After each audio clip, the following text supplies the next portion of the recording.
In my previous video, I considered the notion of curriculum remediation and outlined the need to manage curriculum content to avoid what I described as the haze of atrophy and resources that surround schools, and that this control is essential if we are to embark upon any process of remediation. In this video, I'm going to take a closer look at a specific example of remediation so that we might recognise the processes and context by which curriculum remediation might happen. I just want to clarify that I recently spoke to Sam Wilkins, who you will remember is the lecturer at Bath Spa University who introduced me to this definition of remediation. Sam quite correctly reminded me that I really do need to cite J. David Bolter and Richard Grusin and their work in defining the notion of remediation in their publication Remediation, Understanding New Media. Bolter and Grusin's argument is a wider one, with its recognition of a need to pay homage to earlier media when producing contemporary media. Actually, I think Bolter and Grusin lead us educationally into a very interesting space. But for now, I hope I will be forgiven if I continue to develop a notion of remediation in an educational setting. In this video, I'm going to explore a narrative that begins right at the start of my introduction to the curriculum as a new CDT teacher in the mid-1980s and begin taking a look at the pedagogy that I inherited. At that time, all teaching of practical subjects revolved nearly entirely around a model of demonstration and emulation. Teaching would rely on a series of demonstrations that took pupils step by step through the manufacture of an artefact. Pupils would gather around a demonstration bench and the teacher would simply show the pupils what to do. Pupils would then go away and emulate each task, then wait for the next time they were called to the bench. In its simplest form, the whole teaching strategy was a series of demonstrations that pupils followed. If you look a little closer though, there are some other things going on here. One of the problems associated with this method is drift. By that I mean that pupils do not complete the task at the same rate. Some pupils might make a mistake and need to start again, others might miss a lesson and miss demonstrations, others might just struggle with the dexterity required to keep up. On the other hand, you will have pupils that are very good at practical tasks who race ahead of the class. The effect is that the longer the project goes on, the progress within the class spreads out. It was therefore important that the teacher use the time in between demonstrations to intervene to reduce the spread of drift. The model would then perhaps be best described as a cycle of demonstrations with interventions between the demonstrations. At this point in time, practical education was moving towards a design-based framework, which was to reform the nature of craft education into the design-based subject of craft design and technology, or as we see in the curriculum today, design and technology. It is worth noting that this transition is perhaps the most complete example we have of curriculum remediation ever undertaken in UK education. As every CDT teacher around at the time will remember, we all needed to filter the curriculum content and decide which we were going to carry forward and what new content we were going to absorb until the introduction of the national curriculum in 1989. It is no accident that to this day, that in both content and delivery, design and technology is probably the curriculum area that is the most comfortable with its use of technology, a journey that is probably worthy of more reflection than it currently receives.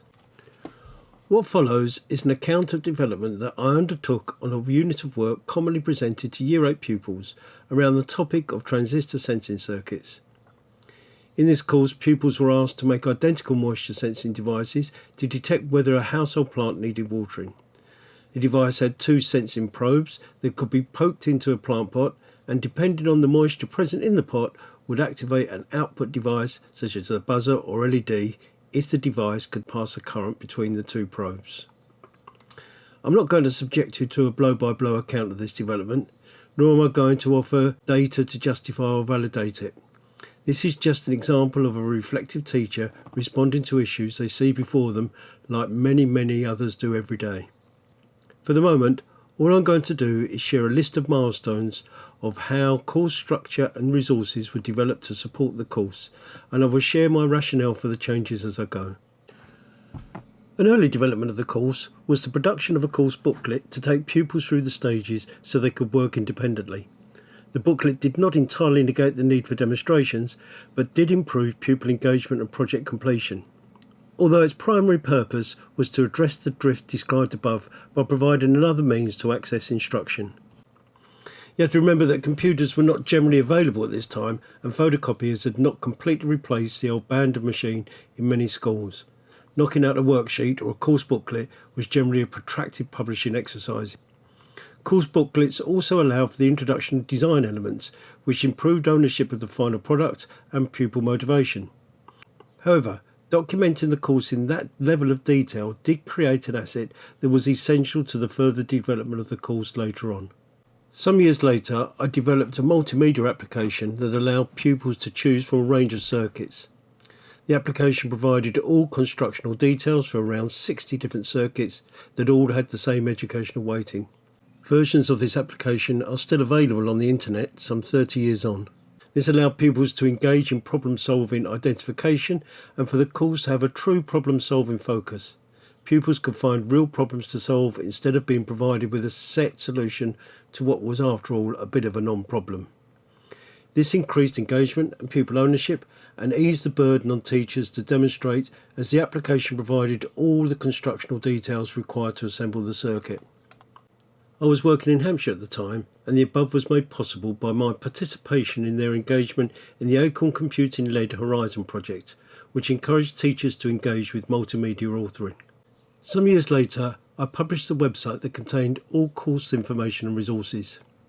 Again, this development was enabled by my participation in an initiative, this time the government-sponsored Laptop for Teachers scheme. This further enhanced independence and allowed pupils to engage with the resources beyond the lesson. This was the first time I, or anyone else I knew, had digitised and assembled all the resources for a course into one place. Later, in a very early form of a flipped classroom, I set all electronic practical work as homework tasks. Pupils were provided with components and soldering irons to take home and pointed to online resources. Parental consent was sought and parents were encouraged to join in the activity, which they did with some enthusiasm. This completely changed the nature of the classroom-based lessons, which now could be focused entirely on the design and manufacture of the circuit packaging.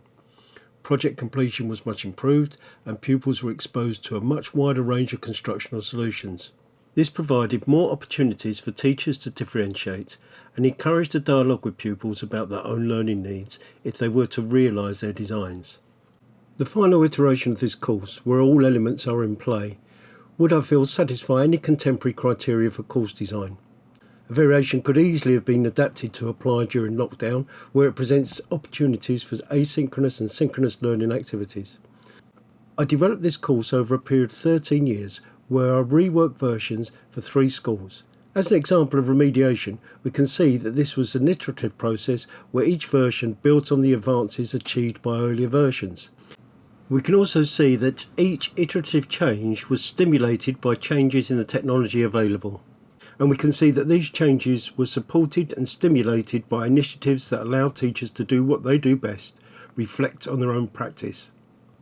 I last taught the final, fully loaded version in 1998, the same year Bechtel was formed. I certainly was not alone in exploring the use of technology over this time, before expectations for the use of educational technology were placed on schools, but one has to recognise that what we see in schools today does not reflect the potential unearthed at that time. I have no doubt that such exponents still exist, but by and large they remain unrecognised. In the first video in this series, I suggested that in order to achieve any notion of remediation, attention needed to be paid to skills, functionality, engagement and context. What is most apparent from this simple case study is that such development is meaningless in isolation. In my next video, I will look at how and why, in an age of digital sharing, we failed to expose teachers and schools to new ways of working in an accessible and meaningful way, and how we might stimulate the reflection and creativity required. Perhaps, as they say, the answer is in the question.